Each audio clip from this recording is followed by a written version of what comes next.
Hello guys, it's Varen here, and this is part 2 of the Weeping Angel story. I hope you enjoyed the first video. In case you didn't see it, check it out before seeing this one. Let's get to it. I had recently been coming home from my work one night when I heard on the radio that an urban attack had occurred and that two men and a woman were found dead at the scene. I was quite used to attacks in my area, since there were a lot of thugs roaming the streets at night with knives and sawn-off shotguns they would use and threaten you for money or something else. I have had experience with one of these men before, but I never found out who they were as they were masked, so you can't really say no once they ask. I had worked night shifts at a power plant. This is where I work. When I was coming home and found my 6-year-old daughter, Jessica, and my 5-year-old son, Clinton, playing hide and seek, I smiled and went to the kitchen to make myself a meal. It was hard coping with them, as my wife had died in a car accident involving a high-speed chase.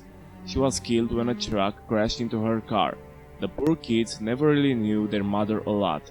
She was only a vague memory, so I would entertain them as much as I could. I lounged on the sofa and said, "Hey kids, wanna watch a movie?" out loud, as they came running towards the sofa screaming, "Yeah, Dad!" I browsed the movie cabinet and decided to watch Rec 2 with them. It was their favorite film, and waited for the DVD to play. They sat beside me as I ate my microwavable meal on my lap, and they stared at my food as if they were hungry. As the movie started playing, the lights went out and the TV turned off.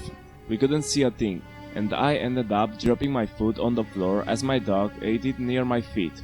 I heard the kids going, "Daddy, what happened?" and "Daddy!" and I tried to comfort them, saying it was an electrical blow in the fuse box. They sat beside each other as I took out my small ladder and tried mending the fuse box. However, the fuse box was fine and nothing was damaged. I was a little concerned here and thought maybe a slug had gone over a wire of some sort, so I decided to check the Wi-Fi box as well. I found nothing wrong with it, and I was confused as to what caused it. I had no way to contact anyone and see the same, so I decided to look outside and see if anyone had the same thing. When I walked outside, there were no cars and no lights on in any houses. It was strange, as the family next door owned 3 cars and had their own driveway, which they were usually parked on, and they were gone.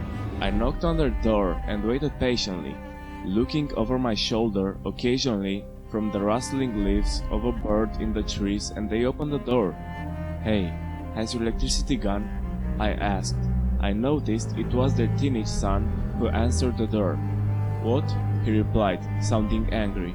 "Well, my power has gone and I can't find anything wrong with the fuse box or wires, so I was wondering if it was associated with the area." "Everything is fine, Samuel. Go back inside," he said to me, closing the door in my face.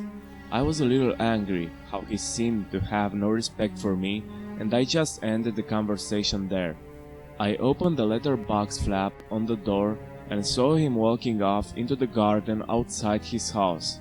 I was quite worried at this point, thinking carjackers had been there or that everyone had left for some reason. I went back inside and found Clinton and Jessica playing hide and seek again. I pulled out my phone, but it didn't work either, so I scanned the cupboards in pitch blackness and found some matches. Eventually, I lit a flame and I had a small light that illuminated around the room.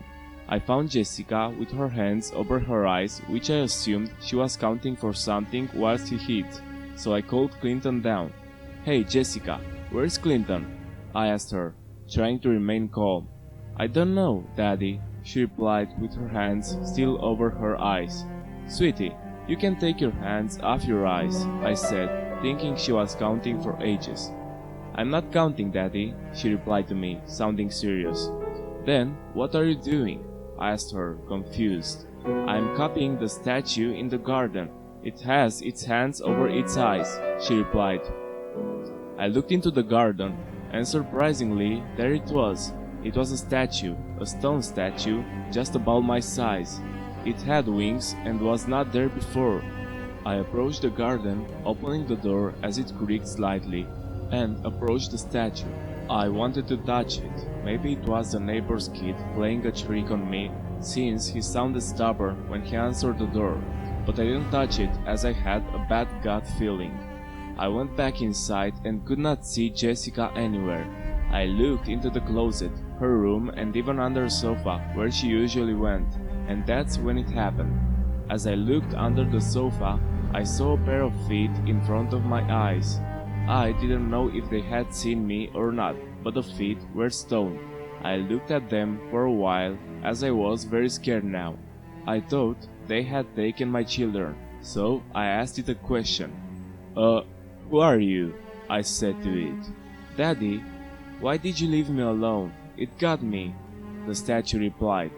I was shaking at this point, as it was speaking to me and had my little girl's voice. Where is Jessica?" I asked angrily. "She's dead, Daddy. You left her too long," it replied. I saw the door was open and had to make quick thoughts on leaving or not. I tried to see how close I was and if I could make it out, hoping it was a bad dream. I shot my head up fast, knocking the sofa into it as I ran outside to the door. I ran so far and still couldn't see any cars, no lights and no people. I was tired and becoming dizzy from running so far. I eventually collapsed and faded out into blackness. 2 hours later, I woke up in the middle of the road and saw the blurred image of a black object approaching me. I rubbed my eyes, still dazed about the previous events from the night. I thought it was one of those things approaching me, but I was surprised. It was a black car approaching me in the distance. As I looked around, I saw an old man emptying his trash can. I must have been sleepwalking and dreaming, I told myself as I stood up, allowing the car to pass by me. I was happy and ran back to my house to find my kids eating some frosty cereal and watching cartoon on the television. I was glad as they said, "Daddy, where were you?" and they hugged me. I was late for work and got changed into my clothes. I hugged my children as their babysitter came over and they shouted with joy that she had arrived. I paid her and went to work. Later, I had arrived at work and I was filling out my documents as usual. I finished typing up my document on a new worker and saw a man standing at my desk. "May I help you?" I asked.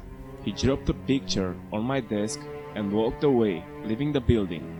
I turned the picture around as he turned it to the other side, and on there was a picture of one of the statues, and above it there was a writing that read, "Whatever holds the image of an angel, itself becomes an angel."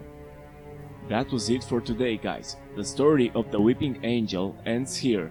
I hope you enjoyed this one and I want to thank you for watching. If you did like this video, be sure to leave a like and tell me how it was in the comment section below.